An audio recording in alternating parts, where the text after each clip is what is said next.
পরিষদে কোনো সমস্যা নেই। আমাদের সর্বভারতীয় সাধারণ সম্পাদক অভিষেক বন্দ্যোপাধ্যায় আমায় বলেছিলেন যে একবার বসে সবার সাথে কথা বলে নিন, কাজগুলো ঠিক মতন হচ্ছে কিনা, আপাসের কাজগুলো জেলায় ঠিক মতন হচ্ছে কিনা এটা একবার জেনে নিন, আর যদি কারোর কোনো অসুবিধা থাকে কাজ সম্বন্ধে তাহলে এটা কিভাবে ত্বরান্বিত করা যায় এটা দেখে নিন। আমি সেইটা করার জন্য এখানে এসেছি, যাতে কাজকর্মগুলো ঠিক ভাবে হয়। অন্য জেলাতেও যাব, এই কাজটা আমায় দিয়েছে, আমি ঘুরে ঘুরে এটা করছি।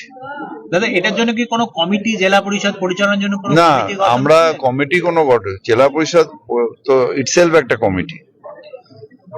আমরা যেটা বলেছি সেটা হচ্ছে যে পার্টি ওপরে উঠে একটা লক্ষ্য রাখবে, যারা দেখবে যে কাজকর্মগুলো ঠিক হচ্ছে কিনা, যদি কোনো মেম্বারের কোনো কাজ না হয়ে থাকে তাহলে সে তাকে জানাবে, এবং সেই মতন পার্টি যাতে কাজগুলো ঠিক মতন হয়, মানুষের যাতে কোনো অসুবিধা না হয়, যে কাজগুলো হওয়ার কথা সেগুলো যাতে সবটা সমানভাবে সব জায়গায় ডেভেলপমেন্টের কাজগুলো যাতে হয়, এটা মুখ্যমন্ত্রী চাইছেন বারবার করে। জঙ্গিপুর মহকুমার বিভিন্ন পঞ্চায়েত জেলা পরিষদের সদস্যরা অভিযোগ করছিলেন যে বিভিন্ন এলাকায় কাজ হচ্ছে 200 টাকা, কোথাও হচ্ছে 50 টাকা। না, এগুলোই যাতে দেখে নেবে। কোথাও আমাদের এরকম সারা জেলাটাই আমাদের সব জায়গায় আছে, এবং যেটা আপাসের যেটা হচ্ছে সব বুথে 10 লাখ টাকা করে, সেটাতে কোনো ডিসক্রিমিনেন্সি নেই, সব বুথেই কাজ করতে হবে, এই বুথের টাকা ওই বুথে যায় না। সুতরাং এটা সবাইকে একসাথে মিলে কাজ করতে হবে, কাজগুলো যাতে হয়। মেন জঙ্গিপুর মুর্শিদাবাদ কোনো আলাদা কিছু নেই, কাজটা যাতে পুরো জেলায় হয়, এটা মুখ্যমন্ত্রী বারবার চাইছেন। আলটিমেটলি যাতে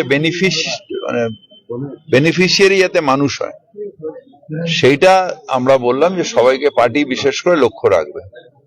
দাদা, পঞ্চায়েত মন্ত্রী না এসে পুরমন্ত্রী কেন এলেন, এই প্রশ্ন তুলছেন হুমায়ুন কবির এই বৈঠকে। আমি এই জেলাটা প্রথম থেকে দেখাশোনা করি, সবার সাথে আমার বেশি আলাপ, সেই জন্য এই জেলায় আমাকে পাঠিয়েছে। আবার যেখানে ওনার সাথে বেশি আলাপ সেখানে সে যাবে। আমি এই জেলায় আজকে তো নয়, বহু বছর ধরে,